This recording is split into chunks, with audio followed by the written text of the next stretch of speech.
Hi, how you going? So I'm out here at the Upper Yarra Valley Secondary School disc golf course with a bunch of weird discs, and I'm going to try them out. The Lone Star Armadillo. This is very Berg-like. It's got that rounded, squared off edge. It's got a slight thumb track there. To me, it flies very similar to the Berg, but it'll turn. And if you throw it flat, it'll turn and it'll just hold the turn. So it is an understable Berg, which can actually be quite useful because it doesn't have a lot of ground play. And yeah, if you want to, I don't have much of a forehand, so if I want something that's going to start going right and not stop going right, this is really good, and then just settle down.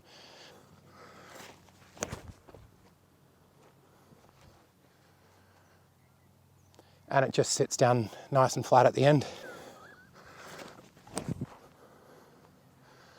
It's very nose up, but it's still turning. So that's what it is. It's a more understable Berg, which I think is quite a cool disc to have in the bag.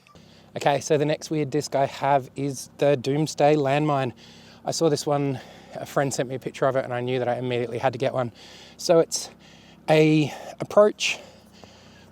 It's not putt and approach, it's probably just an approach, but it's got the super flat edge, and unlike the sort of polecat, it's quite a thick edge as well. So it feels interesting in the hand. It flies nicely. It kind of flies similar to my pig or harp, but not quite as much glide because it's just not aerodynamic at all. But this is how it flies.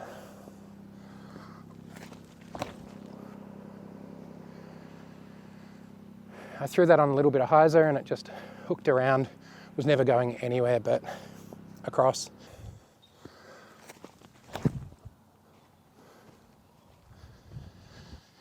It's fairly stable, but it's consistent. What I think the Landmine's actually for is for hyzer approaches from sort of 30 to 60 metres. Put it up in the hyzer, let it dive in, and it should stick where it lands. The same kind of shot that I would usually throw a pig or a harp. So I'll give that a go.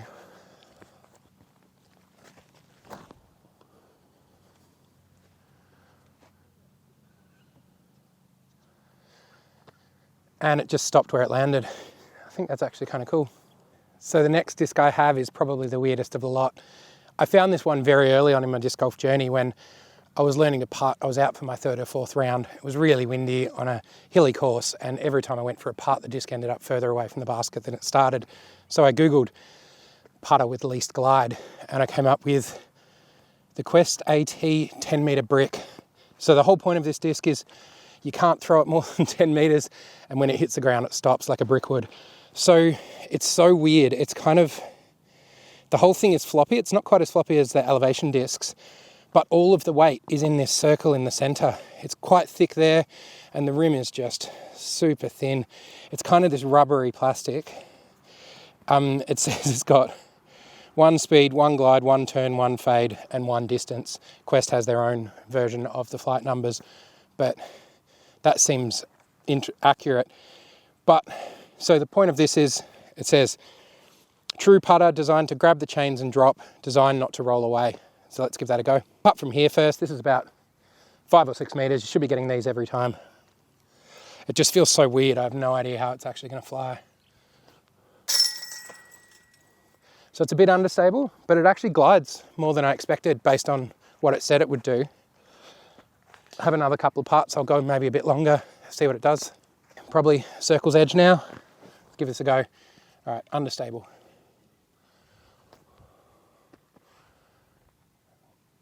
It stopped where it finished. So I think part of the problem with this disc is it's supposed to be a putter, it's supposed to be true, but because there's nothing to it, as you can see, it's all warped because this plastic is so rubbery and so thin that however it's sat, it's going to be weird. And what you want from a putter, you want something, that won't roll away when it hits the ground, but you also want something that is going to do the same thing every time. And I just don't feel like this will. So here we are once again, 8-9 metres, but I just don't feel confident at all in the same way that I would with my own putters in my hand, and not just because I'm not used to this. It feels weird in the hand. Yeah, let's just give it a go. No. Yeah, it stopped, and that's the point. But you don't want a putter that's designed to miss the basket. You want a putter that's designed to go in. and then you don't have to worry about rollaways. But it's a fun thing to have. It's a weird disc. I don't know anyone else that's got one, so it's a fun thing to have on the shelf. Let's see if I can make one more part with it.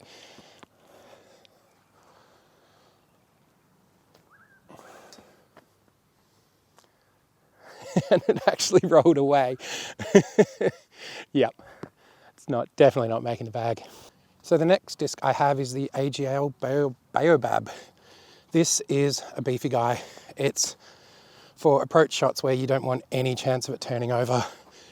I would say it compares pretty much to the Stego. So the moment it leaves your hand, it just starts fading, and that's all it's ever going to do. I'll throw this full power flat and you just see what it does.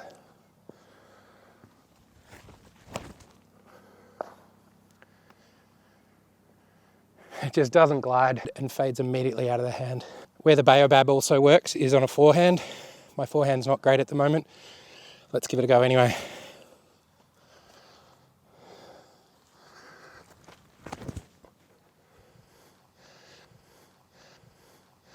Got 40-50 metres to the basket.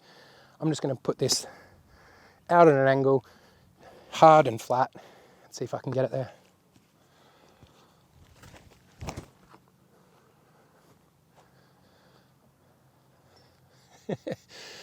Okay, that's what it's for.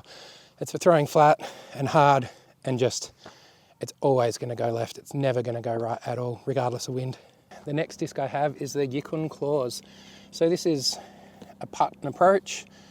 It's shaped like a polecat. It's just got that really blunt edge, but it's also got the kind of sonic ridges on it. So it's nice space for your thumb to sit. Let's give this a throw.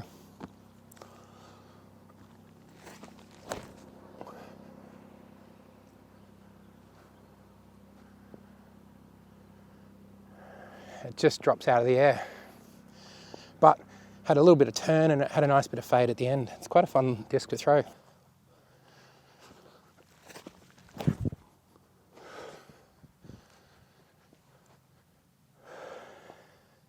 That's a nice flight. It heads over with a slight bit of turn, but it's got a reliable bit of fade at the end, but it's not too dumpy.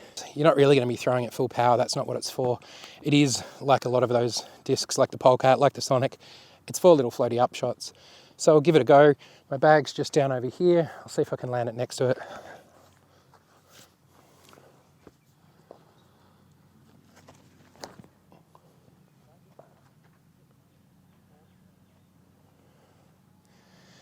Yeah, that flies really nicely. Some people would hate this. It does feel like the Polecat, where you're sort of, with that blunt edge. But because it's got the nice little Sonic-like ridges on the top, it does actually feel kind of nice in the hand. So you can putt with it as well if you want. Okay, so the next disc I have, it's not necessarily a weird disc, and it's probably not even a disc that you haven't heard of. But what's weird about it is that it's actually good. This is the Franklin Disc Golf Night Owl. It's a putter. It's 171 grams, 167 grams. And Franklin discs are known for being the trashiest of trash discs. Their driver and their mid-range that I bought the cheapest basket off of Amazon. The basket itself is trash. It doesn't catch. I had to add a whole bunch more plastic chains to make it even vaguely catch. Came with 3 discs. There was a driver and a mid-range which were exactly the same disc in different colours, and they were lowest parting line ever. They were even more flippy than the flippiest thing you've ever thrown. They're just unthrowable, but it came with this putter, the Night Owl, and this flies nicely. It's actually quite flat and feels nice in the hand. The plastic's not great. It's base plastic, so I think it'll beat up pretty quickly. And I know they're not PDGA approved, but this flies kind of like a slightly more stable Aviar, or probably more like a P2.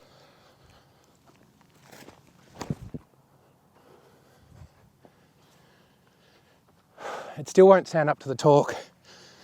It just wants to turn over. It doesn't really work very well for full power shots, but we'll see for sort of lesser powered approaches. Just going to give this a floaty, nose up run. Want to land it down in my bag over there.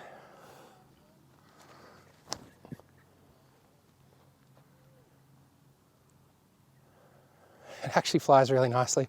If you throw it hard, it burns over and it's not great for throwing, but for approaches and for putting, it's not that bad.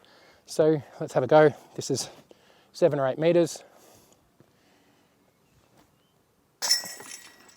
Yeah.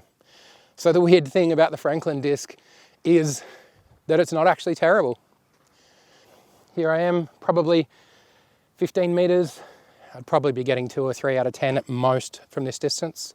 Let's have a go.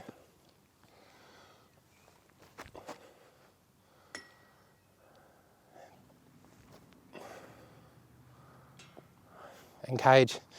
It's consistent. It flies nicely.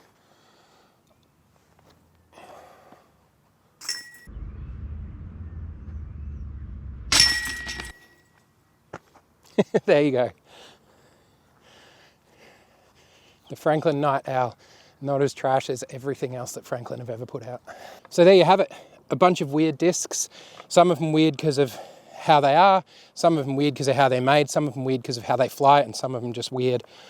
So none of them are going to make the bag, but they're all fun to throw around anyway. Thank you for watching. Let me know if you got any questions, any comments. Just let me know what you're thinking, and I'll see you next week. Bye.